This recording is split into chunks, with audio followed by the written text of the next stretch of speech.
नमस्कार प्रणाम। मैं कौशल द्विवेदी फ्यूचर एजुकेशनल की तरफ से पुनः आप लोगों के बीच में एक बार। और आज थोड़ा सा गैप हो गया वीडियो में और उसके लिए क्षमा चाहूँगा। आज जिस महान विभूति को लेकर के मैं आप लोगों के बीच में आया हूँ, उसके जीवन परिचय के बारे में पिछली वीडियो में बताया था कि जल्द ही लेकर के आऊँगा। और तबला के क्षेत्र में वर्तमान समय में यह बड़ा नाम तबला का पर्याय बना हुआ है। आपके हिंदुस्तान के सभी क्षेत्र में, हिंदुस्तान के बाहर, विदेशों में संगीत जहाँ जहाँ जुड़ा हुआ है, लगभग उन हर जगहों पर इस तबला वादक का नाम बड़े ही सम्मान के साथ लिया जाता है। और साथ ही साथ हमारे देश का नाम भी रोशन होता है इस महान कलाकार के माध्यम से। जी हाँ, मैं चर्चा पर चर्चा कर रहा हूँ आप लोगों के बीच में महान तबला वादक अल्लाह रखा खां साहब के सुपुत्र जाकिर हुसैन साहब का। जी, जाकिर हुसैन साहब अपने पिता की ही भांति एक बहुत बड़े तबला वादक के रूप में उभरे, जाने गए और वर्तमान में भी अभी भी यह संगीत की सेवा में लगे हुए हैं। साथ ही साथ इनकी जो प्रारंभिक शिक्षा थी वह अपने पिता अल्लाह रखा खां के सानिध्य में हुई और 9 मार्च 1951 को महाराष्ट्र, जो कि उस समय बॉम्बे के नाम से जाना जाता था, वहाँ पर इनका जन्म होता है। और घर का माहौल आप जानते ही हैं कि चूँकि अल्लाह रखा खां साहब के सुपुत्र हैं तो माहौल बिल्कुल वही था जो एक संगीतकार के घर का माहौल होता है। बड़े उस्तादों के साथ, बड़े कलाकारों के साथ उठने बैठने का मौका और हर पेचीदगी को पूरी तरह से समझने के लिए एक विशेषज्ञ की उपस्थिति। और इस संगीतमय माहौल में जाकिर हुसैन साहब पले बढ़े और संगीत की यात्रा जब से होश उन्होंने संभाली तब से प्रारंभ कर दी। महज 12 वर्ष की उम्र में जाकिर हुसैन साहब तबले के क्षेत्र में आगे बढ़ गए और छोटे मोटे प्रोग्राम करना उन्होंने प्रारंभ कर दिया। अगर हम इनके जो रिटन फॉर्म में इतिहास अवेलेबल हैं उस पर अगर जाते हैं तो हमको पता चलता है कि 1963 से ये पूरी तरह से सक्रिय हुए। उसके पहले सक्रिय मतलब कि म्यूज़िक से जुड़े हुए भी थे और अपना जो एजुकेशन होता है उसको भी ले रहे थे। और सेंट जेवियर्स स्कूल मुंबई से उन्होंने अपने ग्रेजुएशन की शिक्षा भी पूरी की और साथ ही साथ संगीत लेकर चलते रहे। लेकिन 1963 के बाद ये पूरी तरह से संगीत को ही समर्पित हो गए और पूरी डेडिकेशन के साथ, पूरी शिद्दत के साथ 24/7 वाला जो हिसाब होता है एक म्यूजिशियन का, उस तरीके से ये संगीत से जुड़े। अगर आप कहीं जाकिर हुसैन साहब के अवार्ड्स वगैरह को देखेंगे तो इतनी लंबी फहरिस्त है और हिंदुस्तान से लेकर के बाहर मुल्क तक, चाहे इंग्लैंड हो गया आपका, अमेरिका हो गया आपका, तुर्क हो गया, अलग अलग विश्व के देशों में जाकिर हुसैन साहब ने इतने अवार्ड्स जीते हैं कि उनकी पूरी लिस्ट अपने आप में एक पूरी किताब है।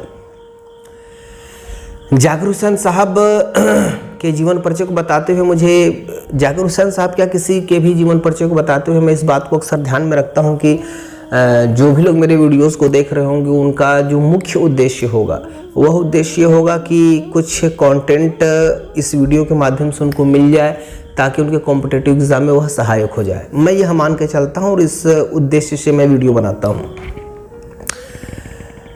भारत के पद्म पुरस्कारों के श्रेणी में जितने भी तीनों पद्म पुरस्कार हैं वह तीनों के तीनों पद्म पुरस्कार आपके जाकिर हुसैन साहब को मिले हुए हैं। 1988 में पद्मश्री का पुरस्कार इनको मिलता है, 2002 में इनको पद्म भूषण का पुरस्कार मिलता है और 2023 में इनको पद्म विभूषण का पुरस्कार मिलता है। पद्म कैटेगरीज के तीनों पुरस्कार इनको मिले हुए रहते हैं। जाकिर हुसैन साहब को क्या कहते हैं कि 1990 में संगीत नाटक अकादमी के पुरस्कार से सम्मानित किया जाता है और फिर 2018 में जाकिर हुसैन साहब को संगीत नाटक अकादमी की फेलोशिप भी दी जाती है। आपके हिंदुस्तान में जाकिर हुसैन साहब एकमात्र ऐसे वाहिद कलाकार हैं जिनको 5 ग्रैमी अवार्ड मिले हुए हैं, अवार्ड के दृष्टिकोण से अगर देखा जाए।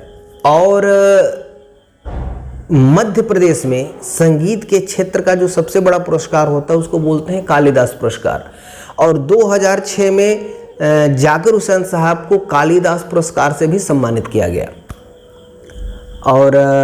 और भी बहुत लंबी फहरिस्त है, उतनी लंबी फहरिस्त में बता नहीं रहा हूँ आपको, क्योंकि जो मुख्य चीज़ें हमारे इंडियन अवार्ड से जुड़ी हैं, जो चीज़ें पूछी जाती हैं वो मैं आपको बता रहा हूँ। जाकिर हुसैन साहब के 2 भाई और एक का नाम आपके क्या कहते हैं कि तौफीक कुरैशी और दूसरे का नाम फजल कुरैशी। 3 बहनें भी इनकी थीं, जो कि मल्ला रखा के जीवन परिचय के टाइम में उनका जिक्र किया हुआ था। इनकी जो पत्नी थीं, इन्होंने अपना विवाह एक कथक डांसर थी, एक डांस की कलाकार थीं, और उनकी मैनेजर भी थीं एंटोनियो माइनकोला। एंटोनियो माइनकोला से इनका विवाह होता है। इनकी 2 पुत्रियां हैं जो कि अपने जगह पे सेटल्ड हैं। और आज भी संगीत के क्षेत्र में जाकिर हुसैन साहब पूरी तरह से तत्परता के साथ लगे हुए हैं, इस उम्र के इस पड़ाव में भी। और आज भी तबले के एक पर्याय बने हुए हैं। पंजाब घराने से इनका संबंध रहा। और जाकिर हुसैन साहब की एक बात याद आती है कि जाकिर हुसैन साहब ने एक बार यह बताया हुआ था कि वो कभी भी निजी आयोजनों में परफॉर्म नहीं करते हैं।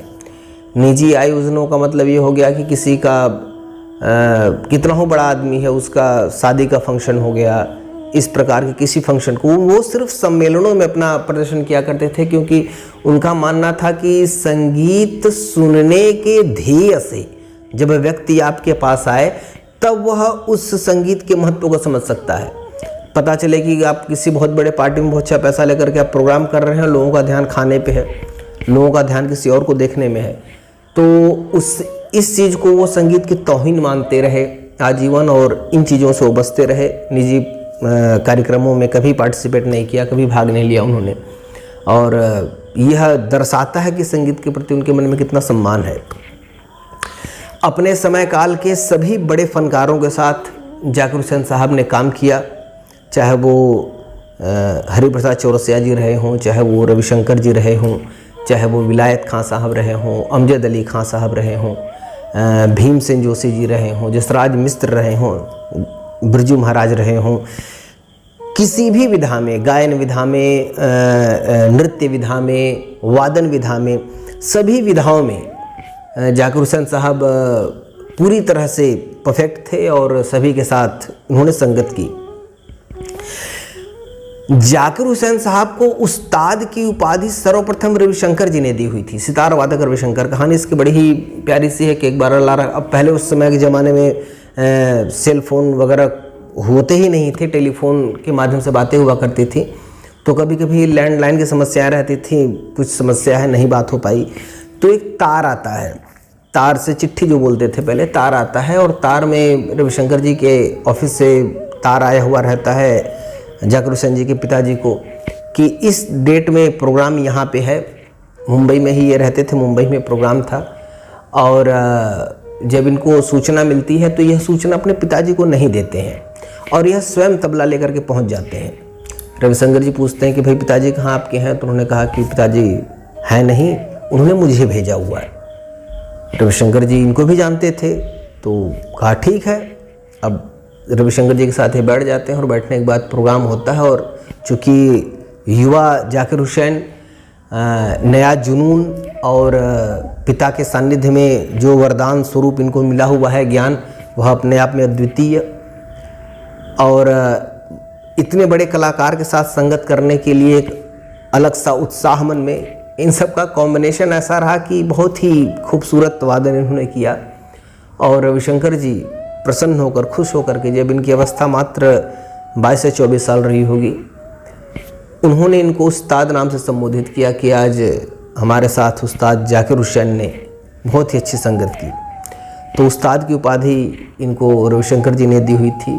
और भी जितने भी कलाकार रहे, चाहे वो नृत्य विधा से हों, गायन विधा से हों, वादन विधा से हों, सबने खुले कंठ से जाकिर हुसैन साहब की तारीफ़ की और जाकिर हुसैन साहब उस तारीफ़ से भी ऊपर की चीज़ है और हम नई पीढ़ी के लोगों के लिए एक बहुत ही बड़ा इंस्पिरेशन है। और ईश्वर से हम प्रार्थना करेंगे कि उनकी उम्र लंबी हो और संगीत की सेवा करते रहें और नई चीज़ें हम कलाकारों को देते रहें। इन्हीं सब बातों के साथ आज के इस वीडियो को मैं यहाँ पे संपन्न करना चाहूँगा और प्रयास करूँगा कि जल्द ही अपना अगला वीडियो मैं आप लोगों के बीच लेकर के आऊँ। अगर आपको कंटेंट अच्छा लगा हो तो प्लीज़ कंटेंट को शेयर करें, लाइक करें। तब तक के लिए धन्यवाद। महादेव।